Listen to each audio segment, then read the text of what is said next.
शेती माझी प्रयोगशाळा या यूट्यूब चॅनलमध्ये मी आपलं स्वागत करतो. या चॅनलवर आपण नवीन असाल तर या चॅनलला सबस्क्राईब करा. या चॅनलचे नवनवीन व्हिडिओ पाहण्यासाठी बेल आयकॉन नक्की दाबा. आपणास व्हिडिओ आवडल्यास लाईक आणि शेअर अवश्य करा. नमस्कार, मी डॉक्टर मच्छिंद्र बांगर महाराष्ट्रातील आणि देशातील हवामान परिस्थिती संदर्भात ताजा अंदाज देणारे. अरबी समुद्राच्या बाजूने या ठिकाणी मोठ्या प्रमाणात बाष्प आहे. बंगालच्या उपसागरामध्ये वातावरण आहे. आपण एकूणच या भागामध्ये देखील मोठ्या प्रमाणात बाष्प बघतो आणि मान्सूनने नुकतीच काल बऱ्यापैकी या भागात प्रगती केली आहे. पूर्व शाखेकडून महाराष्ट्रात सर्वदूर पावसास अनुकूल परिस्थिती झालेली आहे, परंतु सध्या कोकण किनारपट्टीला जोरदार पाऊस पडतोय आणि अंतर्गत महाराष्ट्रामध्ये देखील हलक्या ते मध्यम स्वरूपाच्या पावसाची शक्यता आहे.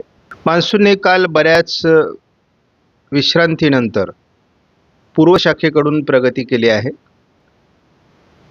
या प्रगतीचा आलेख आपण या ठिकाणी बघतो. या ठिकाणापासून जवळपास मान्सूनने प्रगती केलेली आपल्याला स्पष्टपणे दिसते आणि आजही पुढील वातावरण बदलेल असा अंदाज आहे.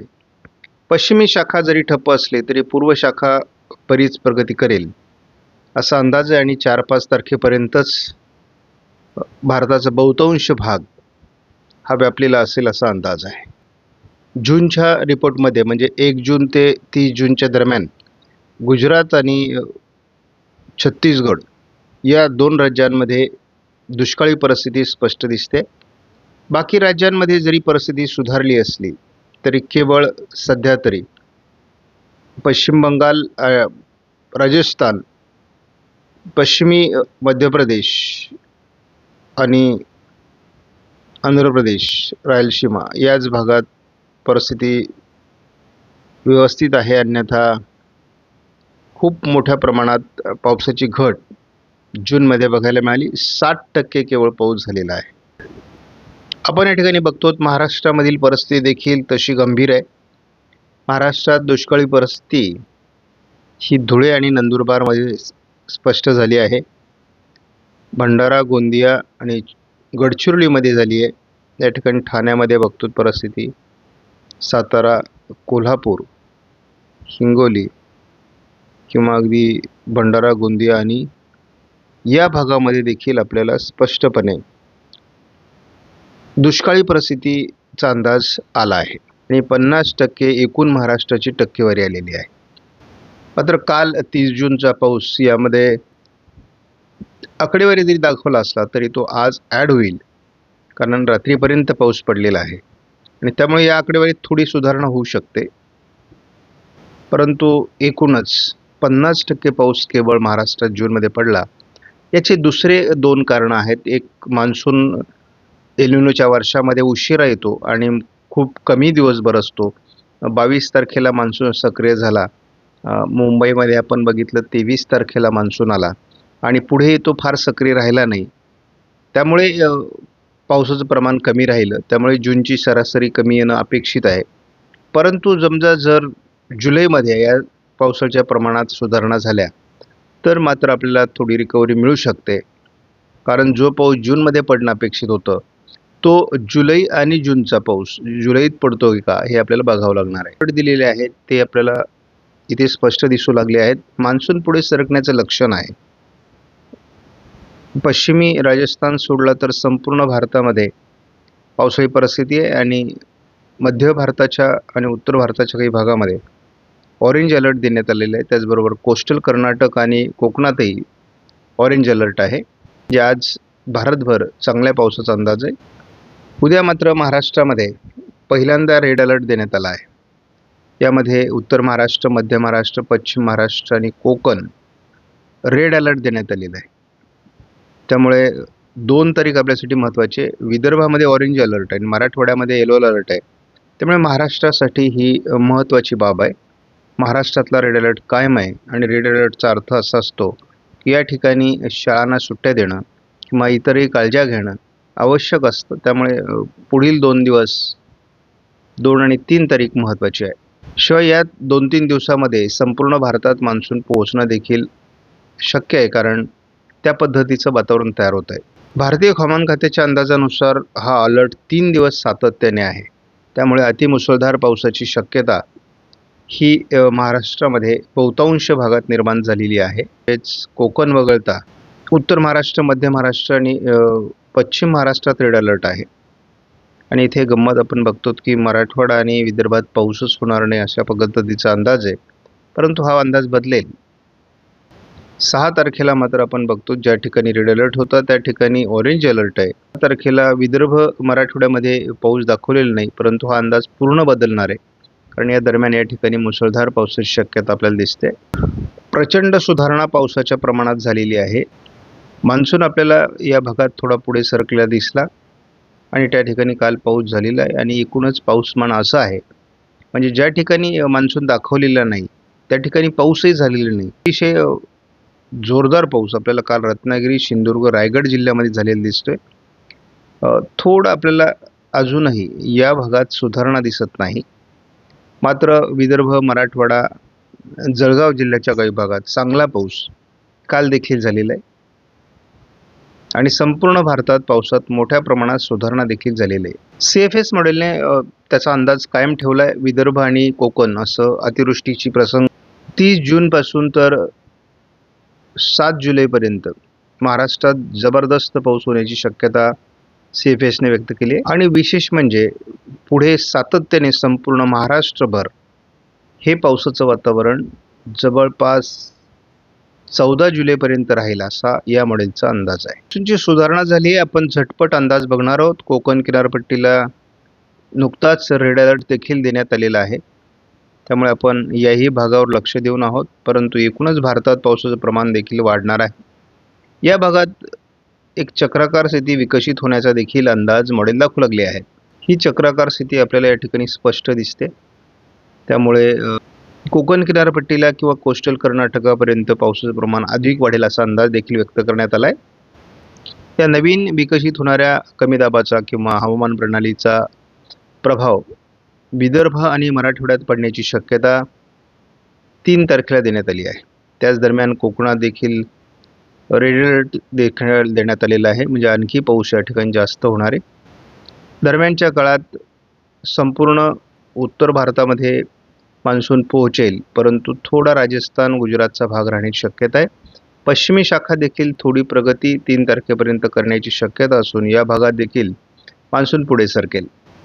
4 तारखेला देखील मान्सूनची प्रगती गुजरातच्या दिशेने देखील होईल आणि केवळ या ठिकाणी थोडा भाग शिल्लक राहील. बाकी संपूर्ण भारतात मान्सून पोहोचलेला असेल. ही जी सिस्टम आहे जी गुजरात, मध्य प्रदेश आणि महाराष्ट्रावर परिणाम करणारी, ती अतिशय जबरदस्त पाऊस महाराष्ट्राला देऊन जाईल. आणि महाराष्ट्रात जे काही नंदुरबार, धुळे, जळगाव हे जिल्हे दुष्काळी दाखवण्यात आलेले आहेत, या ठिकाणचा दुष्काळ नाहीसा करेल. शिवाय नाशिक जिल्ह्यातील दुष्काळ नाहीसा करेल. कोकण किनारपट्टीमधील जी सरासरी आहे, म्हणजे असं वाटतं की 1 महिन्याचा पाऊस या 8 दिवसातच पडणार आहे. त्यामुळे हा आठवडा फार महत्त्वाचा आहे. पहिल्या आठवड्यातच खूप मोठी सरासरी कव्हर होईल असा अंदाज आहे. वादळी प्रणाली एकापाठी एक जर तयार होणार असतील तर या भागामध्ये मोठ्या प्रमाणात पाऊस यावर्षी होईल असा देखील अंदाज आहे. आणि अल निनोच्या वर्षामध्ये असं बऱ्याचदा झालेलं आहे. त्यामुळे यदाकदाचित हा भाग जास्त पावसाचा देखील राहू शकतो. 6 तारखेला देखील गुजरात आणि कोकण पट्ट्यामध्ये खूप पाऊस राहण्याची शक्यता आहे. महाराष्ट्रात पाऊस वाढेल. महाराष्ट्रातील पावसाची परिस्थिती 7 तारखेला देखील GFS मॉडेलने जबरदस्त दाखवलेली आहे. तो हा महाराष्ट्र उत्तरेकडील भाग आहे. नवीन प्रभावी अशा प्रकारची वादळी सिस्टम या ठिकाणी बनताना दिसते आहे. बघूयात.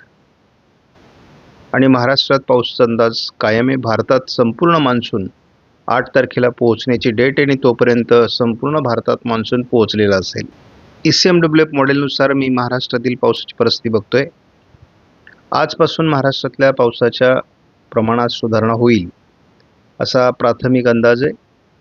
आणि यामध्ये आपण बघतो विदर्भामध्ये मुसळधार पाऊस आणि कोकणामध्ये बहुतांश भागात मुसळधार पाऊस होण्याची शक्यता आहे. आणि त्यामध्ये खास करून उत्तर महाराष्ट्राचाही समावेश आहे.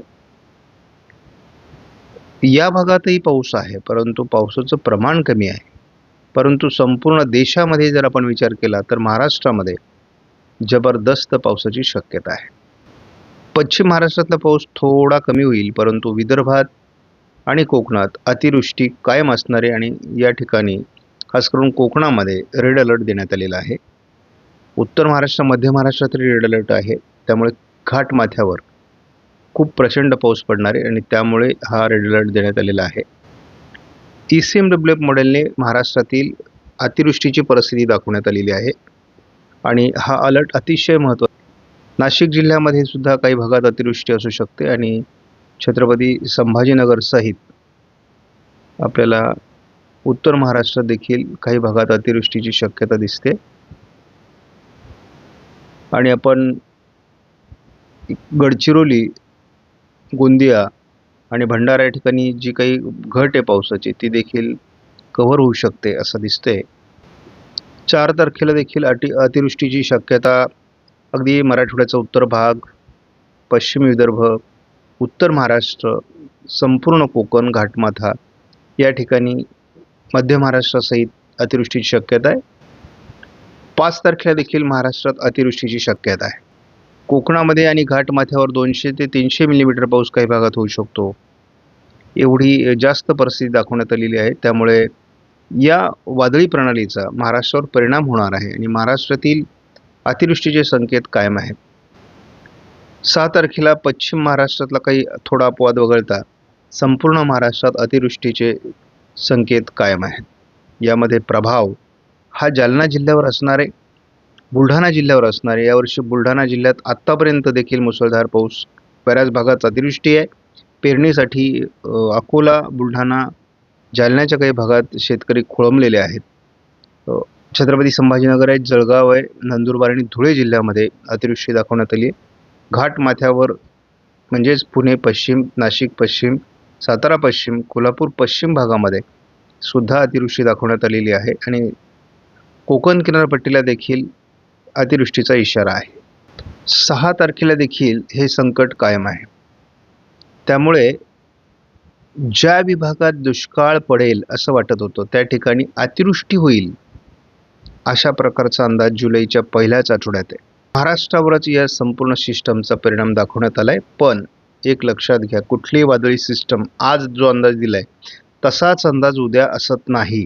हवामान बदल आणि सध्या एल निनोचं वर्ष आहे, हे सगळं लक्षात ठेवूनच आपण अंदाज घ्यायचा आहे. कोकणातला पाऊस 8 तारखेला कमी होणार आहे, पश्चिम महाराष्ट्रातला कमी होणार आहे, पर्जन्य छायेचा कमी होणार आहे, पुन्हा ही सिस्टम विदर्भाकडे सरकणार आहे आणि यामध्ये सगळ्यात जास्त धोका हा बुलढाणा, अकोला, अमरावती, वाशिम, हिंगोली आणि अगदी वर्धा, यवतमाळपर्यंत आहे.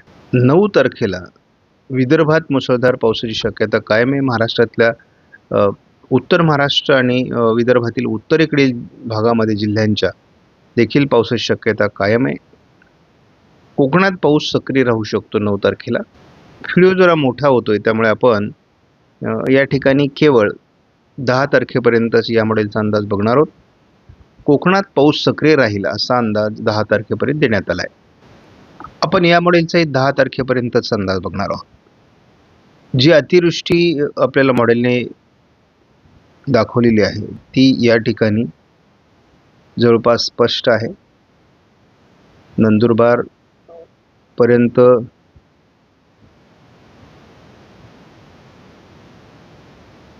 हा भाग दाखवण्यात आलेला आहे.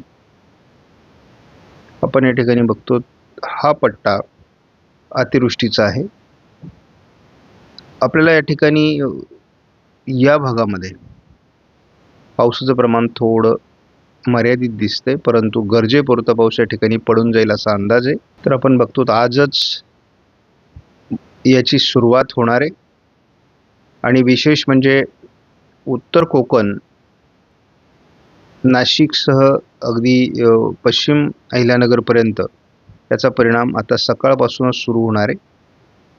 त्यामुळे मुसळधार पावसाचा अंदाज आज उत्तर महाराष्ट्र, कोकण, घाटमाथा या ठिकाणी आहेच. महाराष्ट्रात उर्वरित ठिकाणी देखील याचा परिणाम होईल. बऱ्याच ठिकाणी झडीचा किंवा मुसळधार सरी आपल्याला महाराष्ट्रात इतरही जिल्ह्यांमध्ये बघायला मिळू शकतात. कोकण आणि विदर्भ, खास करून पूर्व विदर्भ, असं मुसळधार पावसाचं वातावरण राहणार आहे. एक सिस्टम म्हणजे आज एक वादळी प्रणाली बंगालच्या उपसागरात विकसित होईल आणि ती आपल्याला महाराष्ट्राकडे येताना दिसते. तिचा आज रात्री विदर्भात परिणाम होईल आणि कोकणातही परिणाम होण्याची शक्यता आहे. महाराष्ट्रात उद्यापासून त्याचा प्रभाव देखील जाणवायला सुरुवात होईल. आपण बघूयात या मॉडेलने किती परिणाम दाखवलेला आहे. विदर्भ आणि कोकण असा याचा प्रभाव जास्त राहील आणि उत्तर महाराष्ट्र, उत्तर मराठवाडा आणि पश्चिम विदर्भ या ठिकाणी पावसाची अतिवृष्टी दाखवण्यात येते आहे. याचा परिणाम आपल्याला सर्वात आधी या व्हर्जननी कोकण, घाटमाथा, उत्तर महाराष्ट्र या ठिकाणी दाखवण्यात आलेलं आहे. परंतु ही सिस्टम पुन्हा एकदा फिरून महाराष्ट्रावर येणार अशा प्रकारचा एक अंदाज देण्यात आलेला आहे. अतिवृष्टी याही ठिकाणी दिसते, परंतु मध्य प्रदेश आणि गुजरात यावर याचा परिणाम दाखवण्यात आला आहे. त्यामुळे आपण बघतो की साधारण 4 तारखेला किंवा 5 तारखेला पुन्हा फिरून सिस्टम महाराष्ट्रावर येताना दाखवली जाते. उत्तर महाराष्ट्र, मध्य महाराष्ट्र अतिवृष्टी आहे, कोकण अतिवृष्टी आहे आणि ही 2-3 तारखेला किंवा 4 तारखेपर्यंत दाखवण्यात आलेली आहे. त्यामुळे रेड अलर्ट महाराष्ट्रामध्ये देण्यात आलेला आहे. 200 मिलीमीटरपर्यंत पाऊस काही भागात होऊ शकतो अशी परिस्थिती आहे. म्हणजे अल निनोच्या वर्षामध्ये एक संकट महाराष्ट्रावर दुहेरी आलेलं आहे. त्यामुळे या ठिकाणी महिन्याभराचा पाऊस आपल्याला अवघ्या काही दिवसात होताना दिसतोय. 7 तारखेपर्यंत या सिस्टमचा प्रभाव महाराष्ट्रावर आहे, खास करून उत्तर महाराष्ट्र आणि पश्चिम विदर्भापर्यंत. जे विभाग आपण आत्तापर्यंतच्या मॉडेलच्या अंदाजावर दुष्काळी दाखवले होते त्याच ठिकाणी आपल्याला जुलैच्या पहिल्या आठवड्यातच अतिवृष्टी होताना दिसते. 10 पर्यंत आपण अंदाज बघणार आहोत. 9 तारखेला महाराष्ट्रातील पाऊस उघडेल आणि त्याचा प्रभाव संपलेला असेल, परंतु 10 तारखेपर्यंत कोकणात हलक्या सरी होत राहतील. अर्ध्या मिनिटात जर आढावा घेतला तर या ठिकाणी आजपासून पावसाचं प्रमाण वाढणार आहे. अतिवृष्टीचा प्रभाव हा संपूर्ण महाराष्ट्रामध्ये, खास करून या भागात संपूर्णपणे अतिवृष्टीची शक्यता आहे आणि कोकणामध्ये 700 ते 800 मिलीमीटर पाऊस या 8 दिवसामध्ये होईल. तर इतर जिल्ह्यांमध्ये 200 ते 300 मिलीमीटर पाऊस होईल. म्हणजे आपण असं गृहीत धरूयात की बऱ्याच जिल्ह्यांमध्ये जुलै महिन्यात पडणारा पाऊस हा आपल्याला या 8 दिवसातच पडलेला दिसणार आहे. परंतु कमी कालावधीत जास्त पाऊस होणं म्हणजे ढगफुटी सदृश्य पाऊस होणार आहे. प्रचंड नुकसान, नद्यांना पूर, त्यामुळे पूर परिस्थिती अशा प्रकारचे वातावरण देखील निर्माण होऊ शकतं. मी यापूर्वी सांगितलं याचा फायदा म्हणजे आपले धरणं भरण्याकरता याचा उपयोग होणार आहे, पण आपल्याला त्रास देखील होऊ शकतो. हे लक्षात घेऊन चला. या भागात देखील हे संपूर्ण वातावरण आहे, या ठिकाणी प्रभाव आहे. जवळपास या भागामध्ये देखील याचा मोठा प्रभाव होण्याची शक्यता आहे. सावध राहा, काळजी घ्या. आपणास व्हिडिओमधील माहिती महत्त्वपूर्ण वाटल्यास लाईक करा, शेअर करा, चॅनलला सबस्क्राईब करा. धन्यवाद. जय हिंद, जय महाराष्ट्र, जय बळीराजा.